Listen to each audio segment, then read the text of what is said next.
Okay everyone, welcome back to the channel for another video on Gran Turismo 7. We are back with a daily race at this week's Daily Race C.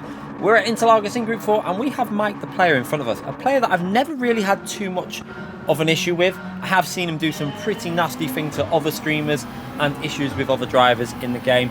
But we're going to try and see how this goes and have a race on Daily Race C. I'm going to say watch this right to the very end because you're going to witness some absolutely incredible racing. And if you do enjoy it, hit the like button, subscribe to the channel, let me know in the comment section, what you thought of the race, if you've ever come across Mike the player, if you've ever had any issues with him. It's interesting to read these comments, and yeah, all them likes help the algorithm, really help me do this as a full-time job, so I'm really grateful.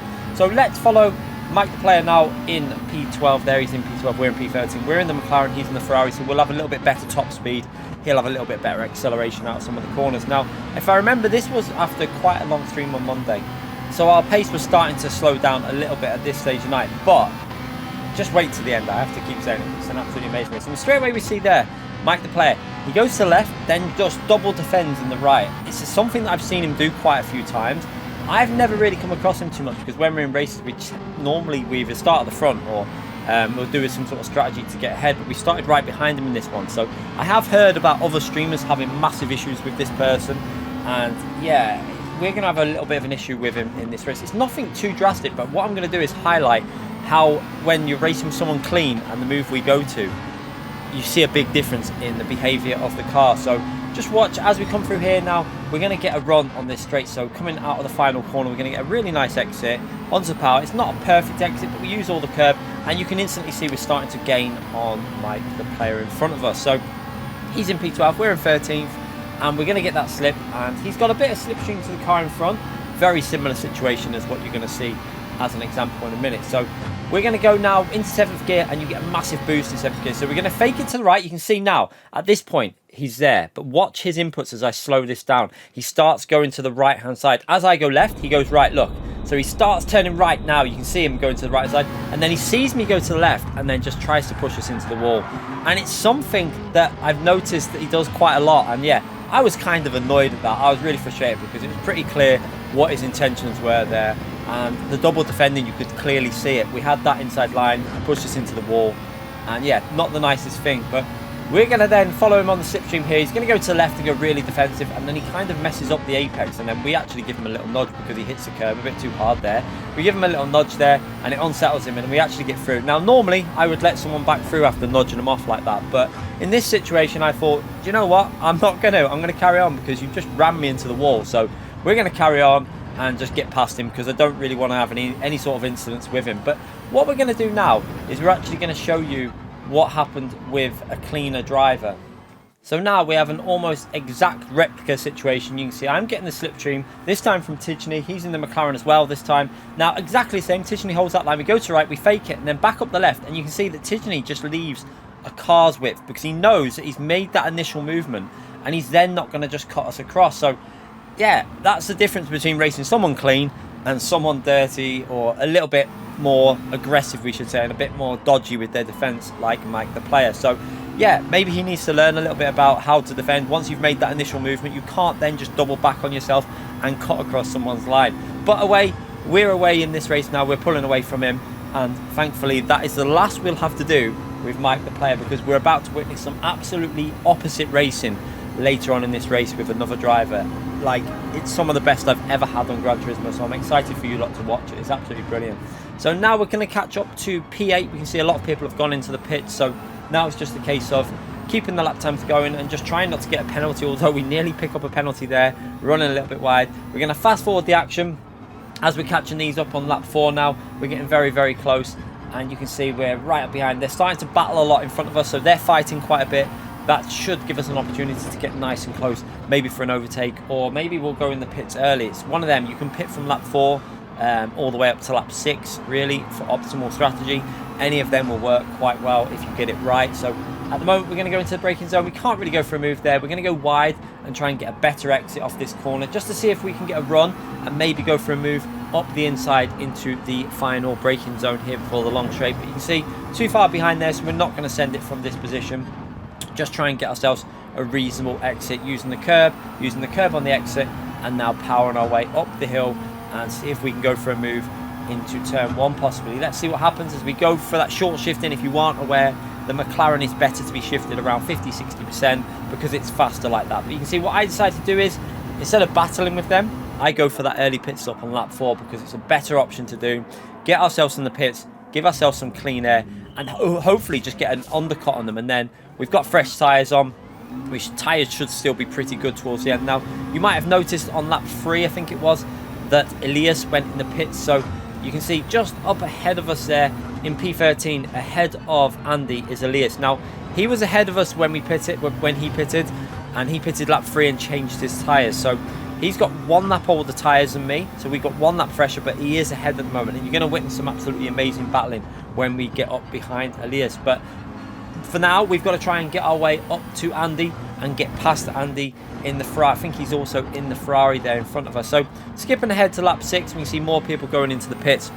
They're going in for that later stop on the end of lap 5, and there will be probably some people going in for the pit stop on the end of lap 6 also. But yeah, we're into the slipstream now, and now we're just going to try and catch up and get as close as we can to Andy and see if we can get that moved on. But you can see it's getting quite close. You can see up ahead further up as well, a lot of traffic. There's Conster, I think, also, who's gone for that no stop strategy. We've all started at the back. He's gone for a no tyre change strategy, sorry. So he's in the Citroen, which is very, very good at keeping its tyres to the end if you can save the tyres with it. But we can see gaining closer now to Andy within half a second there through that corner. And you can see a lot of battling going on right in front of us there for this midfield position. Now, a lot of people haven't pitted yet also, so by the time everyone pits, we should go up a few more positions at the end of lap 6, or well, starting lap 7 by the time we come out of the pits. But yeah, just trying to play it smooth at the moment, just slowly gain on Andy so that we can try and get the slipstream for the main straight. We need to try and pick up that slipstream on the straight as we go through here. So again, getting a good exit off here. Concentrate on the exit. This is a corner that you really need to nail your exit on to get the run. So left hand tyre up onto curb, onto the throttle as early as you can. Use a bit of the curb on the exit, and now short shift our way, 50-60% shift in, as some people are going in the pits for that late stop. You can see our friend there, Mike, into the pits a little bit later, so we're going to get ahead of him. And now into the 6th gear. Now Andy, I think, decides not to fight this. I'm not sure if he hasn't changed tyres or whether he just doesn't want to fight and doesn't want to lose too much time. So he actually stays to the right, lets us take the inside, and probably wants to try and use some of my slipstream to drag him forward. Maybe that might be his game plan for doing that. But you can see it's 3 wide almost up in front of us there. I think Conster's the car just ahead of them though. So we're going to skip a little bit further on until we manage to catch up this battle. And you can see by lap 7 here, we're up to P10. We've got a car with a penalty in front who's gone a little bit wide there. He's drifted his way through the final corner. Now that's going to gift us that position before he even takes that penalty. So another position gained up to P9, and now we're behind Ancient Pleb. And yes, let's see if we can make a way past him. So picking up that slipstream again, both in the McLaren. We've got a nice slipstream here. You can see he's also got the slipstream to P7 there, and he's going to go for a move on the outside. So I see that, I stay in the slipstream to P7, and we're going to go down the left hand side, a little bit of a jink to the right to fake it, and then up the inside. Nice move down the inside, 2 positions in 1 corner, and now up to P7. And now we've got Elias in front of us. You can see the gaps as we work our way on the replay cameras, looking as amazing as ever, and then working our way onto that straight. You can see how close this racing is, and this race this week has probably been one of the better races I think in quite some time. Actually, although I don't think it's been through them testing the settings out, I think they've got a little bit lucky with the fact that changing tyres in Group 4 actually gives you quite good pace versus old tyres. So yeah, it's quite interesting that you can use the Ferrari, the Supra, the Citroen and the McLaren. Most people are going with the McLaren, but you are able to use all of them cars really. So now just half a second away from Elias there. Now, like I said, he's in the Ferrari, and we know that he's got 1 lap older tyres, and the Ferrari does use up its tyres a little bit quicker than the McLaren. I think a lot of people have moved over to the McLaren for that reason, because the McLaren gives you the option of pitting that little bit earlier to get ahead of battling. So it does open up opportunities with that. But you can see now we're behind P6, trying to get in that slipstream, and we're going to see if we can go for a move, maybe by getting a good exit off of this final corner. So again, let's go down to 3rd gear, hit that curb, onto the throttle. Not the best exit, but not the worst exit there. We have actually gained a little bit. You can see under 4 attempts, we're going to pick up that slipstream. We know the Ferrari is really quick on that initial acceleration, but now the McLaren is a little bit quicker than the Ferrari at this stage. You can see the gap, 3 attempts. Now it's on the 2 attempts. And now we're just going to pick up the tip. Can we go for a move? into 7th gear. We have a little look up the left hand side, but decide it's too far back, we're not close enough, need to really be a bit closer to send it there, especially with Elias being pretty fast around here and pretty close to the limit of the braking. So decided to just tuck back in there and think about somewhere else we can go for a move. So now we're going to pick up the slipstream on this straight.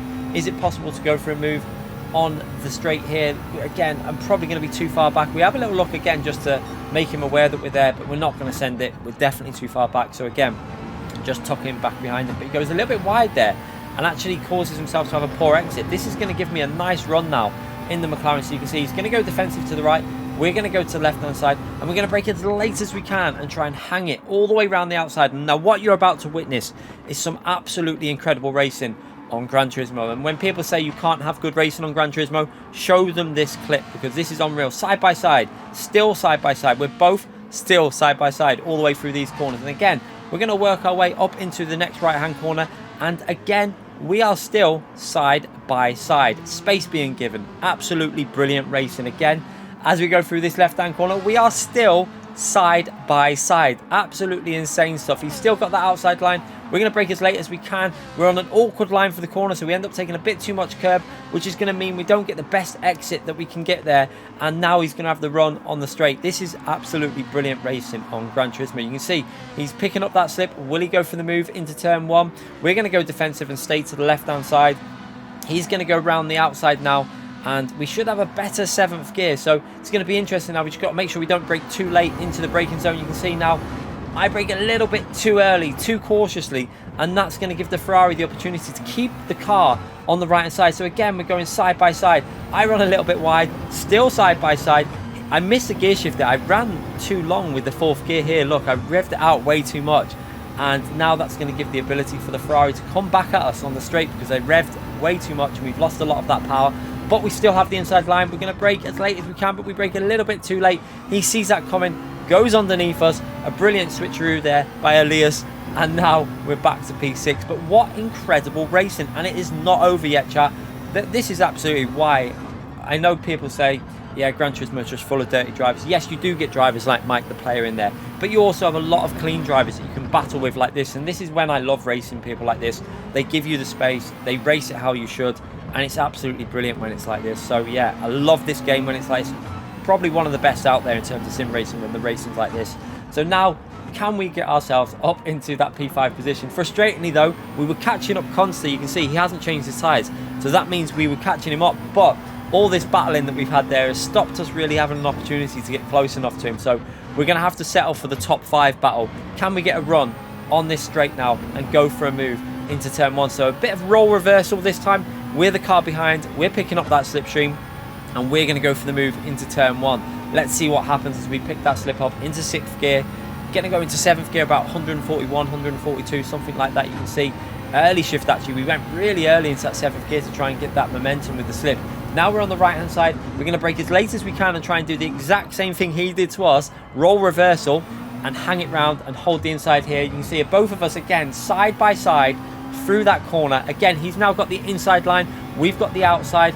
Can we go for a move? We're going to tuck back underneath him and see if we can go round the outside into this braking zone. Now, we braked a little bit late before.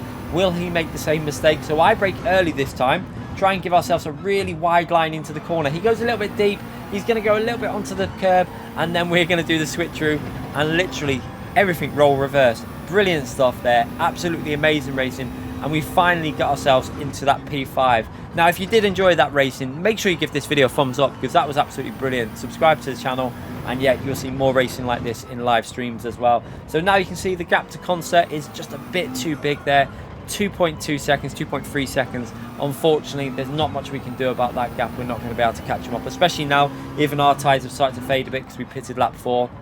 And obviously, we're not going to gain enough of that back in such a short time. So into the final sector now. We're just going to try and hold off Elias. I think Elias might have picked up a penalty as well when he ran wide, unfortunately, with that curb. Even though you lose time, it's a very strange situation, but you actually get a penalty for losing time by running wide. They really need to look into that penalty zone there, because not only do you get a little bit of dirty tyres, you lose time, there's no benefit to it, and then you get a penalty on top. So strange decisions from PD with some of the track limits, but that one it's been like that for a long time. So finally get to the finishing line. and we're in P5, and that was one of the most entertaining races, bar the little incident with Mike the player that, yeah, I'm sure other people have had incidents with him as well. But what a race with Elias. That was truly amazing. I hope you enjoyed it. I'll be back with more of these videos in the future, so make sure you subscribe. And yeah, let me know in the comment section whether you enjoyed that, whether you've had experience with dirty drivers and stuff like that. I'll see you all for more videos in the future. Thanks again for watching, everyone.